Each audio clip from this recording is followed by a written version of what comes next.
Hello everyone, প্রেস্টিজের এই multi কুকারটা আজকে আমি ফার্স্ট টাইম ব্যবহার করছি। তো ভাবলাম আপনাদের সাথে শেয়ার করি। এটা আমি একটা অনলাইন পেজ থেকে নিয়েছি। এটার দুইটা টাইপ আছে, উপরটাতে বয়েল করতে ইউজ করা হয়, নিচেরটায় রান্না করা যায়। তো আমি পানি নিয়ে নিয়েছি নিচেরটায়, কারণ আমি আজকে একটু কর্ন বয়েল করব, কর্ন মিক্স বানাবো বাসায়। তো এই যে আমি ফ্রোজেন কর্ন দিয়ে দিচ্ছি একটা অ্যালুমিনিয়াম ফয়েলে। এই কর্নটা নিয়েছিলাম আমি স্বপ্ন থেকে, ওদের এখানে আমি ফ্রোজেন কর্ন পাওয়া যায়। তো এই যে আমি কুকারটা চালু করে দিলাম বয়েল করার জন্য। তো দেখতে পাচ্ছেন অলরেডি ধোয়া উঠছে, পানি বয়েল হচ্ছে।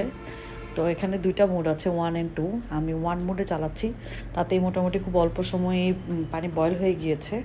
লিটের যে একটা ছিদ্র ছিল সেটা আমি টিস্যু দিয়ে ঢেকে দিয়েছিলাম যেন তাড়াতাড়ি সিদ্ধ হয়। এটা হচ্ছে 15 মিনিট পর অলমোস্ট সিদ্ধ হয়ে গিয়েছে। একটা বাটিতে আমি সিদ্ধ কর্নটা নামিয়ে নিলাম।